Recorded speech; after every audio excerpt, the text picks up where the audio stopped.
বয়কম আজি 31 জানুৱাৰী আজি আহোম সম্প্ৰদায়ৰ মেডাম মেফি উদযাপন কৰা হয়। মেডাম মেফি হ'ল তাই আহোম সম্প্ৰদায়ৰ পূৰ্বপুৰুষসকলৰ প্ৰতি থকা পূজা অৰ্চনা। প্ৰতি বছৰে 31 জানুৱাৰীত আহোম সম্প্ৰদায়সকলে এই পূজাভাগ সকলোৱে মিলিত হৈ কৰা হয়। মে মানে প্ৰাৰ্থনা বা পূজা, দাম মানে পূৰ্বপুৰুষ বা মৃত, আৰু ফি মানে দেৱ বা দেৱতা। এই পূজাৰ জৰিয়তে উপৰি পুৰুষসকলক একত্ৰিত কৰি অশাৰীৰিক যোগসত্ব স্থাপন কৰি আজি প্ৰতি বছৰে এই পূজা পালন কৰা হৈ আহিছে। এই পূজাত মৃতসকললৈ মাছ মাংস সাজ আগবঢ়াই আহোম প্ৰথাৰেৰে টাই ভাষাৰে পূজা কৰা থলীত অতি সুন্দৰকৈ পূজা কৰা হয়। এই পূজাৰ এটা তাৎপৰ্যও আছে।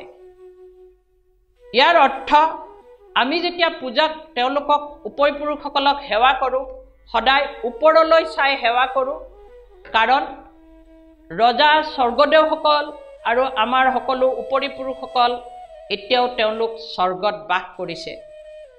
আৰু তেওঁলোকক প্ৰাৰ্থনা কৰোঁতে কোৱা হয় যে আজি আমাৰ ভাত কাপোৰৰ অভাৱত আপোনালোক এই পৃথিৱীৰ পৰা গুচি যোৱা নাই, আপোনালোক আমাৰ নীতি নিয়ম অনুসৰি এই পৃথিৱীৰ পৰা আপোনালোকে স্বৰ্গত বাস কৰিছে। মেডাম মেফি এক ধৰ্মীয় এক মাংগলিক অনুষ্ঠান। অসমৰ জাতীয় উৎসৱতো পৰিণত হোৱাৰ পথত এই মেডাম মেফি আগবাঢ়ি গৈছে। মই সৰু সুৰা এটা দুটা টাই ভাষা আপোনালোকৰ আগত জনাওঁ, আৰু এই টাই ভাষাৰ আজিকালি বহুত স্কুল কলেজত প্ৰচলিত হৈছে।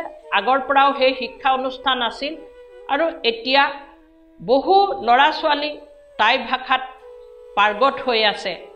আৰু মই আপোনালোকলৈ এটা দুটা শব্দৰে জনাওঁ। মই টাই আহোম, ফং পেং কন্ন টাই আহোম, শুভ আবেলি বাই বান্দি। মই অলপ আগত কৈ গৈছিলোঁ নমস্কাৰটোত বয়কম, নমস্কাৰৰ অৰ্থ হৈছে বয়কম, আৰু ফ্ৰাহাউৰু দি ঈশ্বৰে মংগল কৰক, খুবটাং সেৱা, ৰং বৈ বৈ ধন্যবাদ। মই আজি মেডাম মেফি সকলো ৰাইজলৈ জাতিভেদ সকলো এৰি প্ৰতি বছৰে যাতে এই মেডাম মেফি সুন্দৰকৈ পালন কৰে, অসমৰ ৰাইজে এই পূজাভাগ দেখক আৰু আগবাঢ়ি যাবলৈ সকলোলৈ মই আহ্বান জনাইছোঁ। আকৌ এবাৰ কওঁ, ৰং বৈ বৈ ধন্যবাদ।